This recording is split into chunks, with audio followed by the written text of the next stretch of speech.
Vous connaissez peut-être très bien ce moment. Vous êtes enfin profondément endormi, installé dans un sommeil qui semblait prometteur, et soudain, cette sensation familière revient. Une pression, un inconfort, un signal impossible à ignorer. Vous essayez de rester immobile, de vous rendormir, de convaincre votre corps d'attendre encore un peu. Mais cela ne fonctionne pas. Il faut se lever. Alors vous ouvrez les yeux dans le noir, vous cherchez vos repères, vous avancez prudemment jusqu'à la salle de bain, puis vous revenez au lit avec l'espoir de vous rendormir rapidement. Mais souvent, le sommeil, lui, ne revient pas si facilement. Et pour beaucoup de personnes après 60 ans, cela n'arrive pas une seule fois. Cela peut se répéter 2 fois, 3 fois, parfois davantage. Nuit après nuit. Jusqu'à devenir une habitude épuisante, presque banale, alors qu'elle ne devrait jamais être considérée comme anodine. On vous a peut-être déjà dit que c'était normal, que cela faisait partie de l'âge, que la vessie devient plus sensible avec les années. C'est ce que l'on entend souvent. Pourtant, il existe une explication que l'on prend rarement le temps de détailler, alors qu'elle peut changer votre compréhension du problème. Et si vos réveils nocturnes n'étaient pas dus uniquement à votre vessie? Et si, en réalité, une partie du problème commençait bien plus tôt dans la journée, dans un endroit auquel on ne pense presque jamais? Vos jambes. Cela peut sembler surprenant au premier abord. Pourtant, quand on comprend ce mécanisme, beaucoup de choses deviennent soudain plus logiques. Imaginez votre corps comme un système de circulation très organisé. Tout au long de la journée, lorsque vous êtes debout, assis longtemps, en train de marcher ou simplement occupé à vos activités, la gravité attire naturellement une partie des liquides vers le bas du corps. C'est pour cette raison que, chez beaucoup de personnes, les chevilles ou les mollets ont tendance à être un peu plus gonflés en fin de journée. Ce liquide accumulé dans les tissus, c'est ce qu'on appelle un édème léger ou une rétention de liquide. Tant que vous restez vertical, une partie de ce liquide demeure davantage dans les jambes. Mais au moment où vous vous allongez pour dormir, tout change. Votre position horizontale modifie la façon dont les liquides circulent. Ce qui s'était accumulé dans les membres inférieurs commence alors à revenir plus facilement dans la circulation sanguine. Et lorsque ce surplus arrive jusqu'aux reins, ceux-ci font simplement leur travail, ils filtrent et transforment cet excès en urine. C'est souvent l'une des raisons pour lesquelles certaines personnes ressentent l'envie d'uriner 1 ou 2 heures après s'être couchées, même si elles n'ont presque rien bu le soir. Autrement dit, votre nuit peut parfois être perturbée par ce que votre corps n'a pas pu gérer tranquillement plus tôt dans la journée. Et ce cercle peut devenir très fatigant. Car le problème ne se limite pas au simple fait de devoir se lever. Ce sont les conséquences qui finissent par peser lourd. Quand le sommeil est interrompu plusieurs fois, le repos n'a plus la même qualité. Le cerveau récupère moins bien. L'impression de lourdeur au réveil est plus fréquente. La concentration dans la journée peut être moins bonne. On se sent plus irritable, moins alerte, moins disponible pour les choses simples qui donnent de la joie. Et il ne faut pas oublier un autre danger, très concret celui-là, la nuit, dans l'obscurité, lorsqu'on se lève vite, le risque de chute augmente considérablement, surtout si l'on est encore à moitié endormi. Voilà pourquoi il est si important de ne pas banaliser ces réveils nocturnes. Mais la bonne nouvelle, c'est qu'il existe des gestes simples, accessibles, et souvent négligés, qui peuvent réellement aider. Pas des promesses miraculeuses. Pas une solution magique en une nuit. Mais des ajustements intelligents qui travaillent avec votre corps au lieu de lutter contre lui. Avant de vous révéler la méthode la plus utile, j'aimerais vous demander une petite chose. Si vous appréciez ce type d'explication claire, concrète, sans dramatisation inutile, cliquez sur j'aime.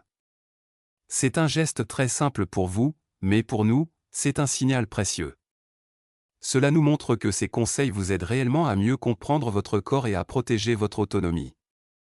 Et si vous aimez les contenus qui parlent de santé avec bon sens, dans un langage simple, abonnez-vous à Sagesse Santé. Ici, notre objectif n'est pas de vous faire peur. C'est de vous donner des clés utiles pour mieux vivre. Revenons maintenant à l'essentiel. Le premier levier, et souvent le plus efficace, consiste à agir avant même que la nuit commence. Pour aider votre corps à éliminer plus tôt les liquides accumulés dans les jambes, vous pouvez mettre en place un petit rituel en fin d'après-midi, idéalement vers 17 h ou 18 h. Le principe est simple, s'allonger et surélever les jambes au-dessus du niveau du cœur pendant une vingtaine de minutes. Vous pouvez le faire sur un lit, un canapé, avec quelques coussins sous les mollets, ou en plaçant les jambes contre un mur si cela vous est confortable. Ce geste paraît presque trop simple pour être important. Et pourtant, il peut faire une vraie différence. Pourquoi ? Parce qu'en favorisant le retour des liquides vers la circulation pendant que vous êtes encore éveillé, vous donnez à vos reins la possibilité de les traiter avant l'heure du coucher. Résultat, il est possible que vous ayez envie d'uriner avant le dîner ou en début de soirée. Et dans ce contexte, c'est justement ce que l'on cherche. En quelque sorte, vous aidez votre corps à faire avant la nuit ce qu'il aurait autrement essayé de faire pendant votre sommeil. Mais ce n'est pas le seul point à surveiller. Il faut aussi regarder ce qui se passe dans l'assiette. Car certains repas du soir entretiennent sans qu'on le réalise cette rétention de liquide. Le premier responsable, c'est très souvent le sel. Un dîner trop riche en sodium peut favoriser la rétention d'eau et accentuer le phénomène. Charcuterie, plats préparés, soupes industrielles, fromages très salés, biscuits apéritifs, sauces toutes prêtes, beaucoup d'aliments que l'on croit inoffensifs le soir peuvent en réalité peser sur la qualité de la nuit. Réduire le sel après 16 h ou au moins au dîner est donc une stratégie simple et logique. À l'inverse, certains aliments riches en potassium peuvent participer à un meilleur équilibre hydrique, lorsqu'ils s'intègrent à une alimentation adaptée. L'avocat, la banane, certains légumes, les légumineuses, peuvent avoir leur place dans cette approche.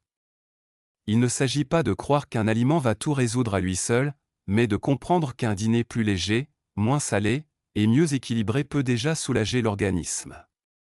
Il y a aussi un détail que beaucoup de personnes découvrent avec surprise, certains remèdes naturels traditionnellement utilisés pour le confort urinaire méritent parfois d'être connus. Parmi eux, la graine de courge attire de plus en plus l'attention.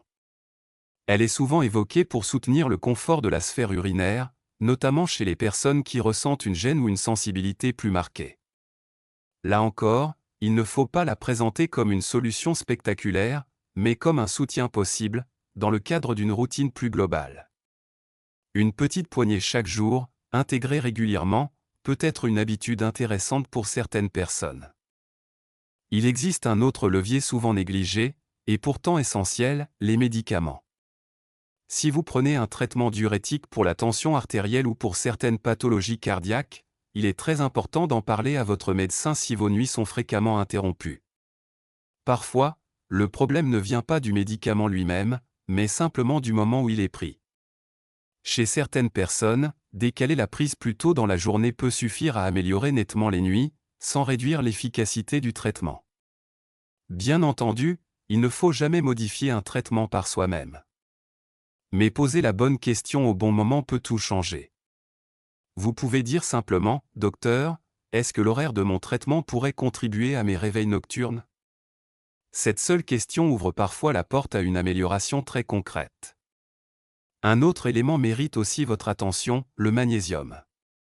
Ce minéral intervient dans de nombreux mécanismes du corps, notamment ceux liés à la détente musculaire et au bon fonctionnement nerveux. Chez certaines personnes, un apport insuffisant peut être associé à une plus grande nervosité musculaire ou à une sensation d'inconfort général en soirée. Sans prétendre qu'il explique à lui seul les réveils nocturnes, il peut faire partie des éléments à évaluer, surtout si vous souffrez aussi de crampes, de tensions nerveuses ou d'un sommeil agité. Là encore, l'idéal est de demander conseil à un professionnel de santé pour savoir si une complémentation ou une adaptation alimentaire serait pertinente dans votre cas. Et maintenant, prenez un instant pour imaginer ce que pourraient devenir vos nuits si vous commenciez à agir sur ces différents leviers. Imaginez une soirée plus calme. Des jambes moins lourdes. Un coucher plus serein. Une nuit interrompue une seule fois au lieu de 3. Ou parfois pas du tout. Imaginez surtout le réveil. Cette sensation d'esprit plus clair. De corps moins épuisé. De matinée qui commence sans brouillard. Ce n'est pas seulement une question de confort. C'est une question de qualité de vie. car mieux dormir, ce n'est pas un luxe. C'est une base. C'est ce qui soutient l'équilibre, l'humeur, l'énergie, la mémoire, la patience, l'envie de bouger, le plaisir d'être avec les autres. Quand les nuits s'améliorent, ce sont souvent les journées entières qui changent de couleur. Retenez donc ceci, si vous vous levez souvent la nuit pour uriner, le problème ne vient peut-être pas uniquement de votre vessie. Une partie de la réponse peut se trouver dans les liquides accumulés dans vos jambes durant la journée, dans le contenu de votre dîner, dans l'horaire de certains médicaments, ou dans des déséquilibres plus discrets qu'il vaut la peine d'examiner. En travaillant sur ces causes possibles, vous donnez à votre corps de meilleures chances de retrouver un rythme plus apaisé. N'attendez pas que cette fatigue devienne votre nouvelle normalité. Essayez dès aujourd'hui un ou deux de ces conseils. Surélevez vos jambes en fin de journée. Allégez votre dîner en sel. Observez votre corps. Notez ce qui change. Et surtout, si vous prenez un traitement ou si vos symptômes persistent, parlez-en avec votre médecin. L'objectif n'est pas de subir. L'objectif est de comprendre, puis d'agir intelligemment. Les résultats ne sont pas toujours immédiats dès le premier soir, et c'est normal. Le corps a parfois besoin de quelques jours pour s'adapter. Mais avec de la régularité, de nombreuses personnes constatent une amélioration réelle de leur confort nocturne. Et cela peut changer bien plus que la nuit elle-même. Merci d'avoir passé ce moment avec nous sur Sagesse Santé.